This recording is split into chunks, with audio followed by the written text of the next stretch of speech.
Eski alanımız bellidir. Karşıda gerçekten görsellik olarak muhteşem bir konut hak sahipliği verildi bize. Ama biz kesinlikle mutlu değiliz. Şöyle mutlu değiliz. Yani görmüş olduğunuz manzaralar, tarihler hepsi yok olacak.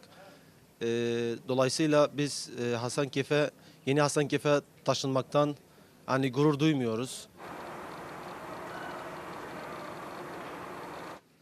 Çok güzel bir şey olur. Çünkü bütün çevre var ya, herkes gelir gezmeye buraya. Güzel bir katkı sağlar yani bu Hasankeyf'e.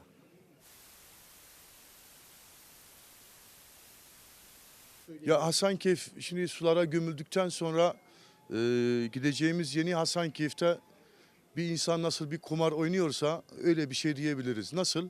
İleride yeni Hasankeyf popüler olur olmaz onu hiç kimse bilmez. Su dolduktan sonra buraya gelen turist şayet turist gelirse eğer burası tekrar eski haline döner. Ama turist gelmeyecekse yeni Hasankeyf bir ilçe olarak değil bir köy olarak görebiliriz diye düşünüyorum. Schlammbad nicht. Yağ ıslanması. Ist das wir?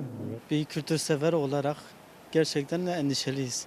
Hasankeyf'in sular altında kalması için. Çünkü yani bir Batman ya da çevre Güneydoğu Hasankeyf'e gelerek bir nefes alıyor. İnsanı geçmişe götüren, değerleriyle huzur veren bir Hasankeyf'imiz vardı. Hasankeyf dünyaca tanınmış bir yerdir. Hasankeyf'in sular altında kalması ülkemiz için tek değil, bütün dünya için büyük bir kayıp olacak.